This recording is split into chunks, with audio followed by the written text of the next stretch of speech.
الحمد لله رب العالمين والصلاة والسلام على سيد الأنبياء والمرسلين وعلى آله وأصحابه أجمعين أما بعد۔ چھٹے پارے کا خلاصہ یہ ہے، چھٹے پارے کے شروع میں قرآن کریم نے ارشاد فرمایا کہ اللہ تعالیٰ اس بات کو پسند نہیں کرتے کہ کسی برائی کی تشہیر کی جائے۔ اگر کوئی گناہ اور برا کام ہو جائے اور اس کی کسی کو اطلاع کرنا ضرورت اور مجبوری ہو پھر تو جائز ہے، بغیر کسی وجہ کے بطور لذت، بطور کہانی اور داستان کسی برائی کا تذکرہ کرنے سے اللہ کے نبی نے منع فرمایا۔ اور حضور علیہ السلام نے ارشاد فرمایا اگر بغیر کسی وجہ کے برائی کا کہیں ذکر کیا جائے تو جو لوگ برائی کا تذکرہ کرتے ہیں وہاں بھی اسی طرح کی برائی پیدا ہو جائے گی۔ برائی کے بھی کچھ جراثیم ہوتے ہیں، اس وجہ سے اگر کہیں ضرورت نہ ہو، کوئی شرعی کوئی قانونی ضرورت نہ ہو، خام خواہ کسی برے کام کا بار بار تذکرہ کرنا یہ خود تذکرہ کرنے والوں کو اس برائی میں مبتلا کر دیتا ہے۔ قرآن کریم نے چھٹے پارے میں فرمایا یہودیوں کے بارے میں کہ یہ بدبخت وہ ہیں جنہوں نے انبیاء علیہم السلام کو قتل کیا ہے۔ اللہ کی زمین پر انسانیت کے سب سے بڑے خیر خواہ انبیاء علیہم السلام ہوتے ہیں۔ قوموں نے نبیوں پر بڑے بڑے ظلم کیے، لیکن ہر نبی نے یہ کہا کہ اے میری قوم میں آپ کا خیر خواہ ہوں۔ آپ کا کیا ہوں؟ خود ہمارے آقا صلی اللہ علیہ وسلم کی زندگی کو دیکھ لیجئے، آپ علیہ السلام کو کون سا دکھ نہیں دیا گیا، لیکن نبی کریم صلی اللہ علیہ وسلم نے انسانیت پر مہربانی کی حد کر دی۔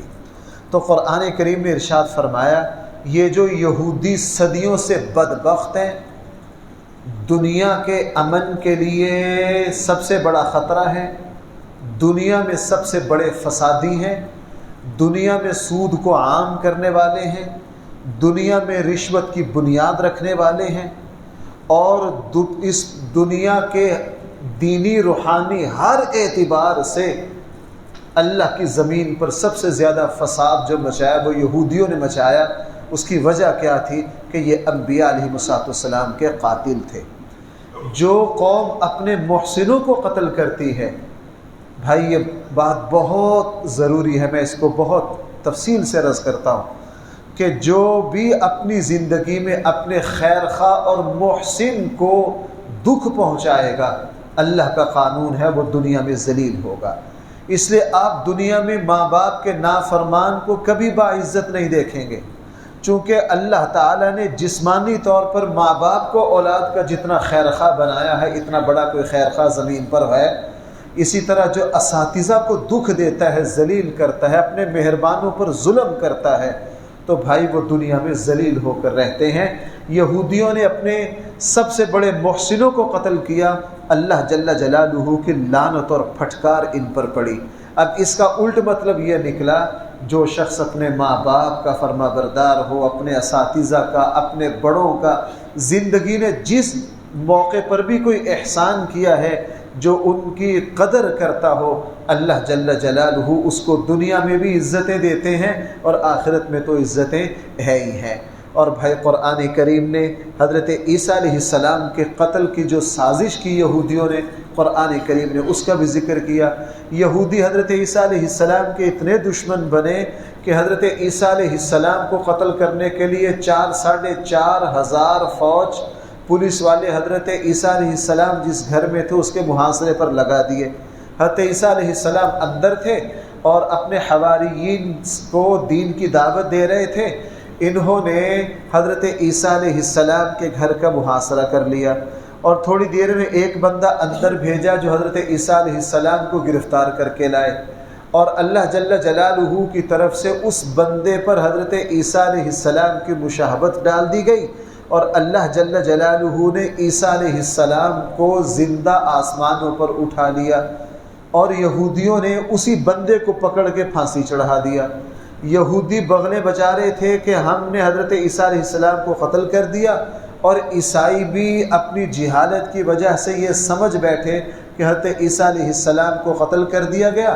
قرآن کریم نے فرمایا وما قتلوہ وما صلبوہ، نہ ان کو قتل کیا گیا نہ ان کو صلیب پر چڑھایا گیا، بل رفعہ اللہ، بلکہ اللہ تعالیٰ نے ان کو کیا کر لیا؟ آسمان پر اٹھا لیا، آسمان پر زندہ ہیں، قیامت کے قریب تشریف لائیں گے، امت محمدی علی صاحب الصلاۃ والسلام کی قیادت کریں گے، 40-45 سال دنیا میں رہیں گے، اور یہ اعزاز نہ کسی امت کو ملا نہ کسی نبی کو ملا، کسی امت کو 2 نبیوں کی سرپرستی میں کام کرنے کا موقع نہیں ملا، اللہ اس امت کو دیں گے۔ ہمارے حقیقی نبی تو ہمارے آقا صلی اللہ علیہ وسلم ہے، اور قیامت کے قریب عیسیٰ علیہ السلام نبی کریم صلی اللہ علیہ وسلم کے نائب اور خلیفہ بن کر آئیں گے، اور اللہ تعالیٰ نے کسی نبی کو بھی دوبارہ زمین پر نہیں بھیجا۔ یہ اعزاز بھی صرف اور صرف کس کے پاس ہے؟ حضرت عیسیٰ علیہ السلام کے پاس ہے، وہ قیامت کے قریب تشریف لائیں گے۔ اور بھائی قرآن کریم نے یہاں رسول اللہ صلی اللہ علیہ وسلم کی نبوت کا ذکر کرتے ہوئے یہ فرمایا، ہم نے جس طرح پہلے نبیوں کو نبی بنا کر بھیجا ہے، آپ کو بھی بالکل اسی طرح نبی بنا کر بھیجا ہے، یعنی نبی کریم صلی اللہ علیہ وسلم کی نبوت کے سلسلے کو پہلے نبیوں کے ساتھ متصل کیا ہے، چونکہ اسلام میں ہر بات کا مستند اور ہر بات کی سند ہونا ضروری ہے۔ بھائی ہر بات کی سند ہونا ضروری، ہمارا دین کوئی ہوائی دین نہیں ہے، ہندوؤں کی طرح کہاوتوں پر، توہمات پر، محاوروں پر، جملوں پر نہیں ہے، ہمارے دین کی بنیاد ہے۔ بھائی ہمارے دین کی کیا ہے؟ بنیاد ہے۔ یہ بات میں اس لیے کہہ رہا ہوں، آج کل یہ سوشل میڈیا کا دور ہے، ہم دین کی جو بات جہاں سے سنتے ہیں اس کو چلتا کر دیتے ہیں، نہ اس پر توجہ رکھتے کہ یہ مضبوط ہے یا نہیں، اس کی کوئی سند ہے یا نہیں۔ اسلام میں جس بات کی کوئی سند نہ ہو اس کا کوئی اعتبار نہیں ہے۔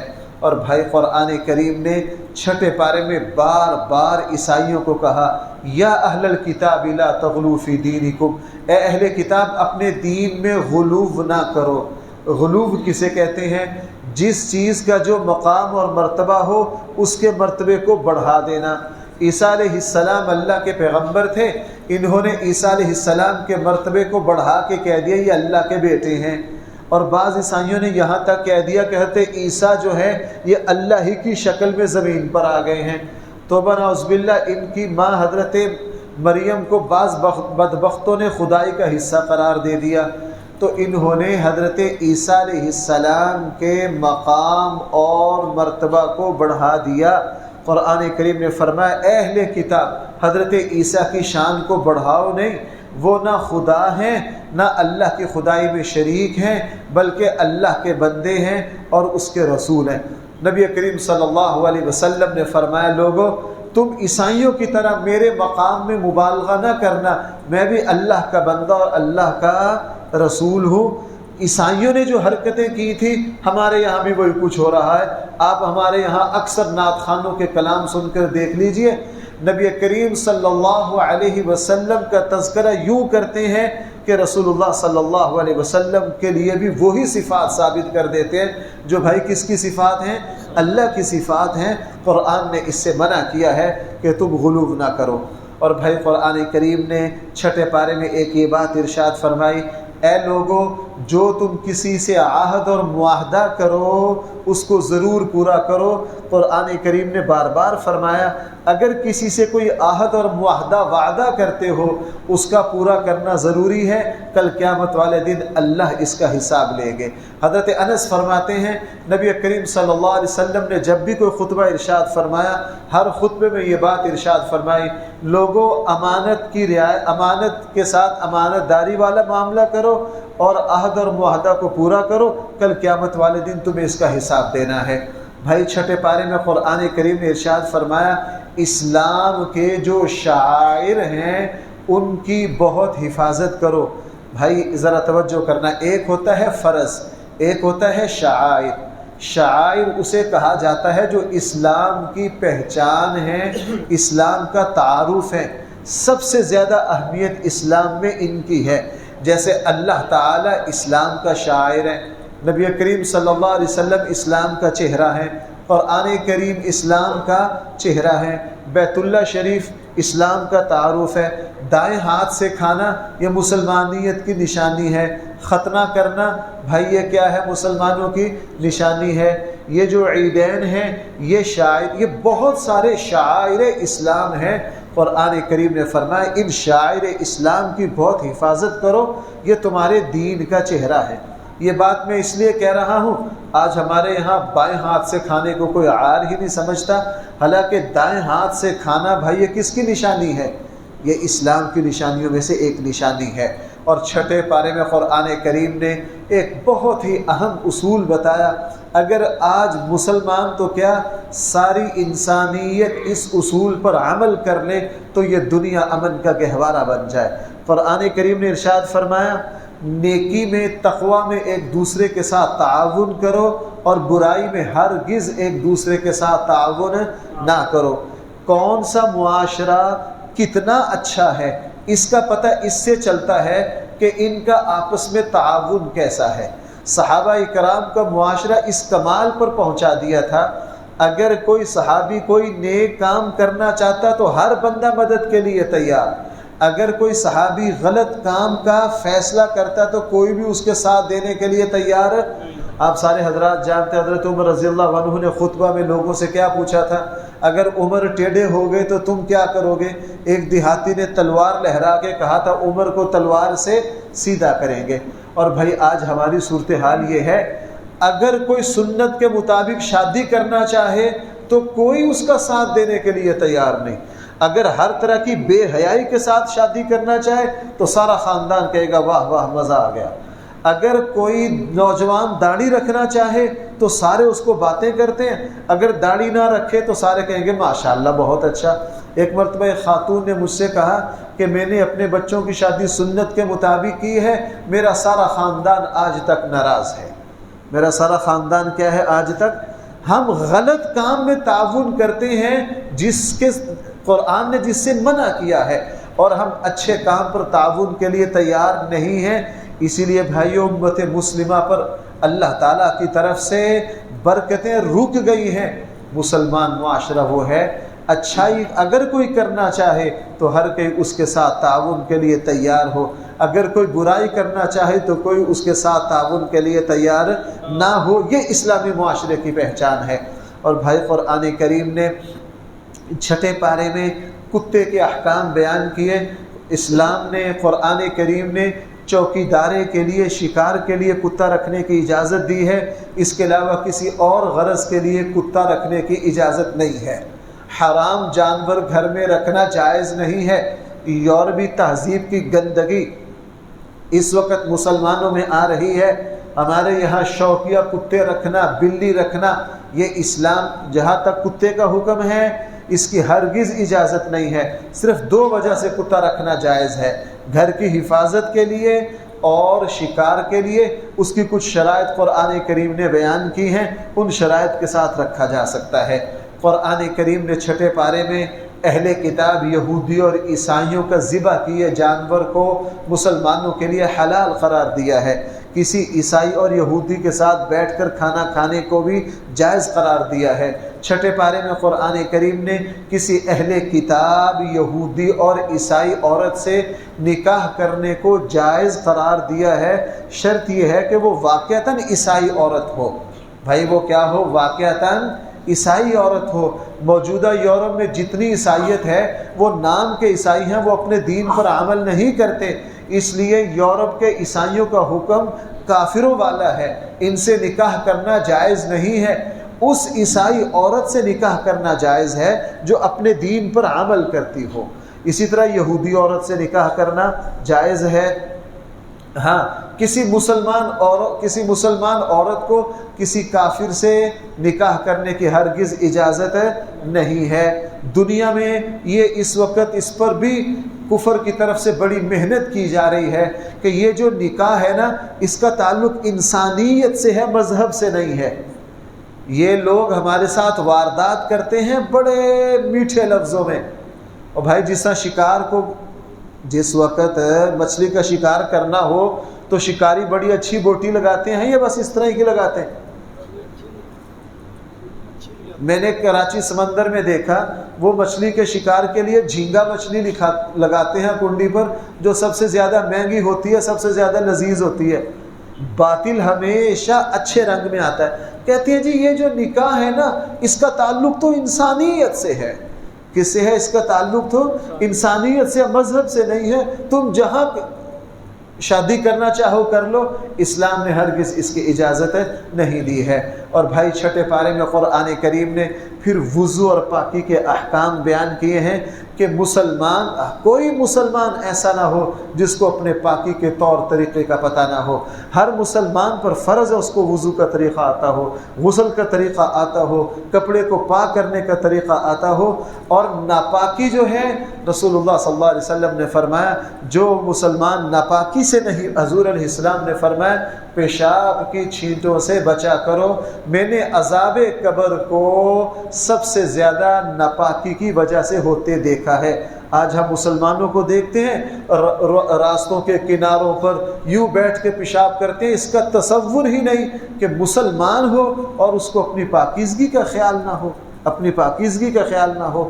اور بھائی قرآن کریم نے چھٹے پارے میں حضرت آدم علیہ السلام کے 2 بیٹوں کا ذکر کیا۔ ان 2 بیٹوں کا آپس میں کسی وجہ سے جھگڑا ہو گیا۔ آدم علیہ السلام نے فرمایا تم دونوں اللہ کی بارگاہ میں صدقہ پیش کرو، اللہ جس کے صدقہ کو قبول کر لے گا اس کی رائے درست ہے۔ دونوں بیٹوں نے صدقہ کیا، ایک بیٹے کا صدقہ قبول ہو گیا، دوسرے کا قبول نہیں ہوا۔ جب دوسرے کا قبول نہیں ہوا، چاہیے تو یہ تھا کہ وہ اپنی غلطی کی اصلاح کرتا، وہ اپنے بھائی کا اور بھی دشمن بن گیا۔ بھائی نے اس کو بہت سمجھایا لیکن یہ باز نہ آیا، یہاں تک کہ اس نے اپنے بھائی کو قتل کر دیا۔ اس نے اپنے بھائی کو کیا کر دیا؟ قتل کر دیا۔ یہ زمین پر پہلا قتل تھا، قرآن اس کا ذکر کر رہا ہے۔ یہ جو زمین پر پہلا قتل ہوا بھائی، یہ حسد کی وجہ سے ہوا۔ کس کی وجہ سے ہوا؟ حسد کی وجہ سے ہوا۔ آسمان پر بھی پہلا گناہ حسد کی وجہ سے ہوا، زمین پر بھی پہلا گناہ حسد کی وجہ سے ہوا۔ حضرت آدم علیہ السلام پر شیطان نے حسد کیا اور بغاوت پر آ گیا۔ آدم علیہ السلام کے 2 بیٹوں نے حسد کیا، ایک بھائی نے دوسرے بھائی کو قتل کر دیا۔ بھائیوں، بعض گناہ ایسے ہوتے ہیں جو انڈے بچے دیتے ہیں، وہ بہت سارے گناہوں کو جنم دیتے ہیں، ان میں سے ایک حسد ہے۔ اپنے آپ کو حسد سے بچانا۔ قرآن کریم نے چھٹے پارے میں ڈکیتی کی سزا بھی بیان کی ہے، چوری کی سزا بھی بیان کی ہے، اور قرآن کریم کی سزائیں ایسی ہیں، یہ سب سے بڑا نہی عن المنکر ہے۔ اگر قرآن کی سزاؤں کو اللہ کی زمین پر نافذ کر دیا جائے تو یہ زمین دنوں میں جرم سے پاک ہو سکتی ہے۔ بھائی کس سے پاک ہو سکتی ہے؟ ہاں۔ اور بھائی اسی لیے چھٹے پارے میں، بھائی ذرا توجہ کرنا میرے، چھٹے پارے میں قرآن نے اتنا کہا ہے، انحکم انحکم انحکم۔ یہ چھٹا پارہ ابھی رمضان سے پہلے ہمارے صبح کے درسوں میں گزرا ہے۔ میں نے قرآن میں وہاں سارے دوستوں کو کہا ذرا دیکھو ایک ایک رکوع میں کتنی مرتبہ آ رہا ہے، لوگوں اپنے فیصلے قرآن کے مطابق کرو۔ کس کے مطابق کرو؟ فیصلے اپنے قرآن کے مطابق کرو۔ قرآن یہ کہہ رہے جو قرآن و سنت کے مطابق فیصلہ نہ کرے وہ مسلمان نہیں ہے۔ اللہ معاف فرمائے، آج ہم یہ سمجھتے ہیں اگر اسلامی نظام نہیں ہے تو ہمیں کھلی چھٹی ہے۔ اگرچہ یہ ہماری بدبختی ہے کہ ہمارے پاس اسلامی نفاذ نہیں ہے، اسلامی نظام نہیں ہے، یہ ہماری شامت اعمال ہے۔ مسلمان کو حکم ہے اس کے بازار پر، اس کی عدالت پر، اس کے چوراہوں پر، اس کے گھروں میں، زندگی کا کوئی شعبہ ایسا نہیں جس شعبہ پر اسلام نافذ نہ ہو۔ پورے کے پورے اسلام کو اسلامی معاشرے پر نافذ کرنا یہ مسلمانوں پر فرض اور ضروری ہے۔ یہ مسلمانوں پر فرض اور اس کی جدوجہد کرنا، اس کی کوشش کرنا کہ قرآن و سنت کا ہر حکم جس کا جہاں تعلق ہے وہ حکم وہاں آ جائے۔ اور بھائی قرآن کریم نے چھٹے پارے میں یہودیوں کے بارے میں فرمایا کہ یہ اللہ کے دین کی توہین کرتے ہیں۔ بھائی یہودیوں کے بارے میں کیا فرمایا؟ یہ اللہ کے دین کی توہین کرتے ہیں۔ یہودیوں کی بدترین عادت یہ تھی کہ یہ توہین کیا کرتے تھے۔ ابھی بھی میں نے بتایا انبیاء کو قتل کرتے تھے۔ اس لیے بھائیو آج بھی ہمارے یہاں دین کی توہین بہت کی جاتی ہے۔ ہمارے یہاں داڑھی کا مذاق اڑانے میں مزہ آتا ہے، پگڑی کا مذاق اڑانے میں مزہ آتا ہے، اور مولویوں کا مذاق اڑانے میں بہت مزہ آتا ہے۔ بڑی محنت کی گئی ہے ہمارے اوپر مسلمانوں پر کہ ان کے دلوں میں علماء کی نفرت پیدا کی جائے، دینی لوگوں کی نفرت پیدا کی جائے، داڑھی کی نفرت پیدا کی جائے۔ دین کی کسی بات کی توہین کرنا بھائی یہ کفر ہے۔ دین کی کسی بات کی توہین کرنا کیا ہے؟ ہمارے یہاں میڈیا پر وقتاً فوقتاً کبھی قرآن نے 4 شادیوں کی اجازت دی ہے، اس کا مذاق اڑائیں گے، کبھی وراثت کا مذاق اڑائیں گے، کبھی حج کا مذاق اڑائیں گے، قربانی کے دن آئیں گے قربانی کا مذاق اڑائیں گے۔ دین کی کسی بات کا مذاق اڑانا انسان کو کفر تک لے جاتا ہے۔ کس تک لے جاتا ہے؟ میں نے اپنی زندگی میں خود ایسے شخصوں کو کفر پر مرتے دیکھا ہے جن کا پسندیدہ مشغلہ دینداروں کا مذاق اڑانا تھا، جن کا پسندیدہ مشغلہ کیا تھا؟ دینداروں کا مذاق اڑانا تھا۔ تو بھائی کبھی بھی ہم سے اللہ کے دین کی توہین نہ ہو جائے۔ اور قرآن کریم نے 6 پارے کے آخر میں بنی اسرائیل پر لعنت فرمائی ہے۔ وہ لعنت کی وجہ کیا ہے؟ اس وجہ سے لعنت فرمائی ہے کہ یہ اچھائی کا حکم نہیں دیتے، برائی سے منع نہیں کرتے۔ امر بالمعروف اور نہی عن المنکر کو چھوڑ دینا یہ اللہ تعالیٰ کی لعنت کا سبب ہے۔ اور بھائی قرآن کریم نے 7ویں پارے کے شروع میں ایک وفد کا ذکر کیا ہے۔ رسول اللہ صلی اللہ علیہ وسلم کے صحابہ حبشہ چلے گئے تھے۔ اسلام میں بھائی کتنے ہجرتیں ہوئی ہیں؟ بھائی تھوڑے سے بیدار ہو جاؤ، بس بات میں مکمل کر رہا ہوں۔ 3 ہجرتیں ہوئی ہیں، 2 ہجرتیں حبشہ کی طرف اور تیسری ہجرت مدینہ منورہ کی طرف۔ حبشہ کی طرف جو 2 ہجرتیں ہوئی نجاشی کے پاس، نجاشی نے نبی کریم صلی اللہ علیہ وسلم کے صحابہ کو بڑی عزت سے رکھا، یہاں تک کہ حضرت ام حبیبہ کا نکاح بھی حضور علیہ السلام سے کس کے ذریعے ہوا ہے؟ نجاشی کے ذریعے ہوا ہے۔ حضرت ام حبیبہ رضی اللہ عنہا کا مہر بھی نجاشی نے دیا ہے۔ تو صحابہ اکرام کو بڑی عزت سے رکھا۔ جس وقت مدینہ کی طرف ہجرت ہوئی، حبشہ میں جو صحابہ تھے انہوں نے فیصلہ کیا کہ اب اللہ نے ہمیں اپنا ملک دے دیا ہے، اب ہم مدینہ واپس جانا چاہتے ہیں۔ نجاشی نے ان صحابہ اکرام کو بڑے تحفے تحائف کے ساتھ بھیجا اور ان کو بڑی عزت دی، ایک بہت بڑا وفد ساتھ بھیجا اللہ کے نبی میں، اللہ کے نبی کی خدمت میں۔ اور جو وہ وفد آیا اس میں نجاشی نے اپنے اسلام لانے کا خط بھی لکھ کر دیا کہ میں آپ پر ایمان لاتا ہوں، میں کیا کرتا ہوں؟ آپ پر۔ جب یہ وفد آیا رسول اللہ صلی اللہ علیہ وسلم نے مدینہ سے باہر نکل کر ان کا استقبال کیا، ان کو بہت عزت دی۔ ان کی ایک کیفیت کا قرآن ذکر کر رہا، اللہ کرے وہ کیفیت مجھے اور آپ کو حاصل ہو جائے، میرا مقصد اس کیفیت کو بیان کرنا ہے۔ 7واں پارہ شروع یہاں سے ہو رہا ہے۔ جب یہ عیسائیوں کا وفد حضور کے پاس آ کے بیٹھا نا، رسول اللہ صلی اللہ علیہ وسلم نے ان کو سورہ یاسین سنائی۔ اللہ کے نبی نے ان کو کیا سنائی؟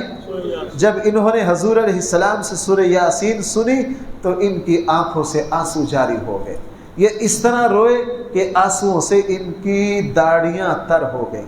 قرآن کریم نے فرمایا وَإِذَا سَمِعُوا مَا أُنزِلَ إِلَى الرَّسُولِ تَرَىٰ أَعْيُنَهُمْ تَفِيضُ مِنَ الدَّمْعِ۔ تو بھائی مومن کی شان یہ ہے وہ اللہ کا کلام سنے، اس کے دل پر اثر ہو۔ ایسا نہیں ہم نماز تراویح میں کھڑے ہیں بس کبھی اس پاؤں پہ کبھی اس پاؤں پہ کہ قاری صاحب جلدی جان چھوڑے ابھی جائیں، نہ۔ مسلمان اللہ کے کلام کو اس طرح سنتا ہے کہ اس کے جسم پر کیفیت آتی ہے۔ بھائی کیسی بدبختی ہے وہ جو مشہور واقعہ ہے، ایک صحابی رسول اللہ صلی اللہ علیہ وسلم کو جب سنایا اور صحابہ اکرام نے یہ منظر دیکھا، ایک صحابی رسول رات کو اپنے گھر میں تہجد میں قرآن کی تلاوت کر رہے تھے، گھوڑا بد کا